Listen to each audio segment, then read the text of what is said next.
Hi friends, welcome to Shami's kitchen. എല്ലാവർക്കും സുഖമാണല്ലോ. എല്ലാവരും സേഫായിട്ടിരിക്കണം. അപ്പോൾ ഇന്നത്തെ നമ്മുടെ റെസിപ്പി നല്ല ഫ്ലഫി ആയിട്ടുള്ള നല്ല ക്രിസ്പി ആയിട്ടുള്ള ബജ്ജി റെസിപ്പിയാണ്. എല്ലാ ബജ്ജിയും നമുക്ക് ഇതുപോലെ തന്നെ തയ്യാറാക്കാവുന്നേ ഉള്ളൂ. അപ്പോൾ വീഡിയോയിലേക്ക് പോകുന്നതിന് മുന്നേ നമ്മുടെ ഷമീസ് കിച്ചൻ ചാനൽ ഇതുവരെയും സബ്സ്ക്രൈബ് ചെയ്യാത്തവരുണ്ടെങ്കിൽ അല്ലെങ്കിൽ ഇത് ആദ്യമായിട്ടാണ് കാണുന്നതെങ്കിൽ പ്ലീസ് ഒന്ന് സബ്സ്ക്രൈബ് ചെയ്തേക്കണേ. കൂടെ തന്നെ തൊട്ടടുത്ത് കാണുന്ന ബെല്ലൈക്കനിൽ ഓൾ കൂടി ഒന്നും മറക്കാതെ പ്രസ് ചെയ്തേക്കണം. എന്നാൽ ശരി, നമുക്കിനി വീഡിയോയിലേക്ക് പോകാം. വളരെ ടേസ്റ്റിയും വളരെ സിമ്പിളായിട്ടുള്ള നല്ലൊരു വാഴയ്ക്ക ബജ്ജിയാണ് നമ്മൾ തയ്യാറാക്കി എടുക്കുന്നത്. അതിന് വേണ്ടിയിട്ട് ഞാനിപ്പോൾ ഇതുപോലെ കുറച്ച് പച്ച വാഴയ്ക്ക എടുത്തിട്ടുണ്ട്. എല്ലാം നമുക്ക് വേണമെന്ന് ആവശ്യമില്ല, നമുക്ക് ആവശ്യത്തിനുള്ള വാഴയ്ക്ക മാത്രം മതിയാകും.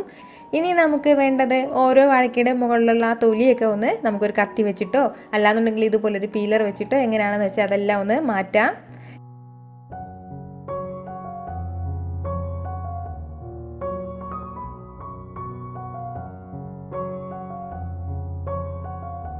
ഞാനിപ്പോൾ ഒരു 4 വാഴയ്ക്കന്നെ എടുത്തിട്ടുള്ളത്. ഇത്രയും നമുക്ക് ആവശ്യമായിട്ട് വരില്ല, ഒരു 2 എണ്ണം മാത്രമേ ആവശ്യമായിട്ട് വരുള്ളൂ. അത് വന്നിട്ട് നമ്മൾ ഇതുപോലൊരു സ്ലൈസറിൽ വെച്ചിട്ടോ അല്ലാന്നുണ്ടെങ്കിൽ അതൊന്നൊരു ചെറിയൊരു കത്തി വെച്ചിട്ടോ ഒന്ന് നമുക്ക് ഇഷ്ടമുള്ള ഷേപ്പിനൊന്ന് കട്ട് ചെയ്തെടുക്കാം. അപ്പോൾ ഞാനിപ്പോൾ ഒരു 2 വാഴയ്ക്ക നല്ലതുപോലെ അരിഞ്ഞ് മാറ്റി വെച്ചിട്ടുണ്ട്.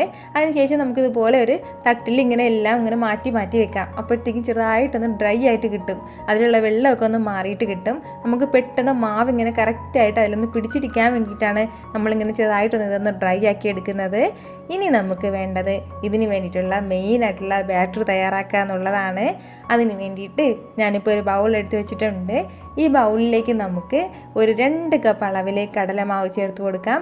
2 കപ്പ് കടലമാവ് എന്ന് പറയുന്നത് 250 ഗ്രാം കടലമാവാണ്. അപ്പോൾ അത് ചേർക്കുകയാണ്. കൂടെ തന്നെ നമുക്കിതിലേക്ക് ചേർത്ത് കൊടുക്കേണ്ടത് എരിവിന് ആവശ്യമായിട്ടുള്ള മുളക് പൊടി കൂടിയാണ്. ഞാനിപ്പോൾ ചെറിയ സ്പൂണിൽ ഒരു 2 ടീസ്പൂൺ അളവിൽ മുളക് പൊടി ചേർക്കുകയാണ്. നമ്മൾ ഇതേ തന്നെ ഇപ്പോൾ നമ്മൾ മുളക് ബജ്ജി തയ്യാറാക്കുകയാണെന്നുണ്ടെങ്കിൽ ഇത്രയും മുളക് പൊടിയൊന്നും ഇടേണ്ട ആവശ്യമൊന്നുമില്ല. പക്ഷേ ഇത് വാഴയ്ക്ക ബജ്ജി ആയതിൻ്റെ പേരിൽ എരിവ് ഒട്ടും ഉണ്ടാവില്ല. അതിൻ്റെ പേരിലാണ് ആവശ്യത്തിനുള്ള മുളക് പൊടി ചേർക്കുന്നത്. മുളക് പൊടിയും ചേർത്ത് കൊടുത്തു കഴിഞ്ഞാൽ പിന്നെ നമുക്കിതിലേക്ക് വേണ്ടത് ഒരു 1/2 ടീസ്പൂൺ അളവിൽ പെരിഞ്ജീരകം പൊടിച്ചതാണ്, വലിയ ജീരകമാണ്. ആ പെരിഞ്ജീരകം പൊടിച്ചതും കൂടി ചേർക്കാം. കൂടെ തന്നെ നമ്മുടെ ബജ്ജിയിലെ മെയിനായിട്ടുള്ള ഒരു മസാലയാണ് കായപ്പൊടി. നമ്മുടെ സാമ്പാർ കായമാണ്. അതിൽ 1/4 ടീസ്പൂൺ അളവിൽ കായപ്പൊടി കൂടി ചേർക്കാം. കൂടെ തന്നെ ഒരു 1/4 ടീസ്പൂൺ അളവിൽ സോഡ ഉപ്പ് കൂടി ചേർക്കുകയാണ്. ഇനി നമുക്കിതിന് ഇത്രയും ആവശ്യമായിട്ടുള്ള ഉപ്പും കൂടി ചേർത്ത് കൊടുത്തതിന് ശേഷം ഇത് നല്ലതുപോലെ ഒന്ന് മിക്സ് ചെയ്തെടുക്കാം. നമ്മൾ വെള്ളം ഒന്നും ചേർക്കുന്നതിന് മുന്നേ ഫസ്റ്റ് നന്നായിട്ട് ഒന്ന് മിക്സ് ചെയ്തെടുക്കണം. അപ്പോൾ ഇതുപോലെ എല്ലാ മസാലയും മാവിലൊന്ന് പിടിച്ചിട്ട് വരുന്നത് പോലെ നന്നായിട്ടൊന്ന് മിക്സ് ചെയ്ത് കഴിഞ്ഞാൽ പിന്നെ നമുക്കിതിലേക്ക് ആവശ്യത്തിനുള്ള വെള്ളം ചേർത്ത് കൊടുക്കാം.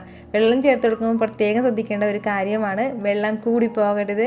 കുറഞ്ഞു പോയാൽ നമുക്ക് അഡ്ജസ്റ്റ് ചെയ്ത് കുറച്ച് കൂടുതൽ വെള്ളം ഒഴിക്കാവുന്നേ ഉള്ളൂ. പക്ഷേ കൂടിപ്പോയാൽ മാവ് വീണ്ടും ഇടേണ്ടി വരും. അതിൻ്റെ പേരിൽ കറക്റ്റ് കൺസിസ്റ്റൻസിയിൽ നമ്മൾ ഈ മാവ് ഒന്ന് കുഴച്ചെടുക്കണം. നല്ല കട്ടിയായിട്ട് വേണം നമുക്ക് ഈ മാവ് കിട്ടേണ്ടത്. അപ്പോഴാണ് ഇത് കറക്റ്റായിട്ട് ഈ വാഴക്കയിലൊക്കെ പിടിച്ചിട്ടിരിക്കുള്ളൂ മാവ്.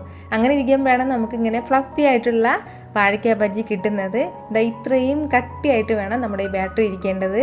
ഇപ്പോൾ നമ്മൾ ചെറിയൊരു സ്പൂൺ എടുത്തിട്ട് ഈ ബാറ്ററിൽ ഇങ്ങനെ ഒന്ന് ഡിപ്പ് ചെയ്ത് നോക്കുമ്പോഴത്തേക്കും ഇതുപോലെ ഇങ്ങനെ കോട്ട് ചെയ്തിരിക്കണം. കംപ്ലീറ്റ് മാവ് ഇതുപോലെ ഇങ്ങനെ കോട്ട് ചെയ്തിരിക്കണം. ഇതാണ് നമ്മുടെ മാവിൻ്റെ കറക്റ്റ് കൺസിസ്റ്റൻസി എന്ന് പറയുന്നത്. അപ്പോൾ ഇത് ഇത്രയും തന്നെ മതിയാവും. ഇനി നമുക്ക് വേണ്ടത് നമ്മൾ നേരത്തെ അരിഞ്ഞ് മാറ്റി വെച്ചിരിക്കുന്ന നമ്മുടെ ഓരോ വാഴക്കയും എടുത്തിട്ട് ചെറുതായിട്ട് ഈ മാവിൽ ഇങ്ങനെ ഒന്ന് ഡിപ്പ് ചെയ്തെടുക്കണം. അതിനുശേഷം നല്ല ചൂട് ഓയിലിലേക്ക് ഇട്ടൊന്ന് ഫ്രൈ ചെയ്തെടുത്താൽ മാത്രം മതിയാവും. നമ്മളിത് എണ്ണയിലേക്ക് ഇടുമ്പോൾ തന്നെ നല്ല ഫ്ലഫി ആയിട്ട് ഇങ്ങനെ പൊങ്ങി വരണുണ്ട്.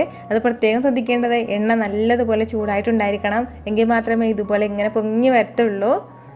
ഈ ഒരു രീതിയിൽ തന്നെ നമുക്ക് ഉരുളക്കിഴങ്ങ് ബജ്ജിയും കത്തിരിക്ക ബജ്ജിയും ഒക്കെ തയ്യാറാക്കി എടുക്കാവുന്നേ ഉള്ളൂ. ഈ സെയിം ബാറ്ററിൽ തന്നെ നമുക്ക് ഡിപ്പ് ചെയ്തിട്ട് ഇതെല്ലാം ഫ്രൈ ചെയ്തെടുക്കാവുന്നേ ഉള്ളൂ. വളരെ ടേസ്റ്റി ആയിട്ടാണ് നമുക്ക് ഈ ബജ്ജി കിട്ടുന്നത്.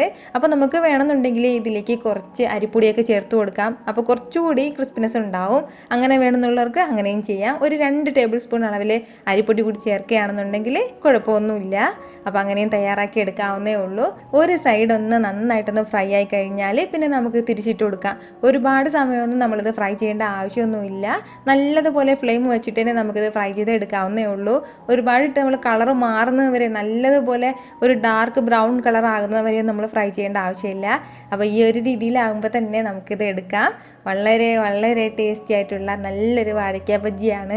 നിങ്ങൾക്കിത് കാണുമ്പോൾ തന്നെ അറിയാമല്ലോ ഇത് എത്രമാത്രം ടേസ്റ്റി ആയിട്ടുള്ള ഒരു ബജ്ജിയാണെന്ന്.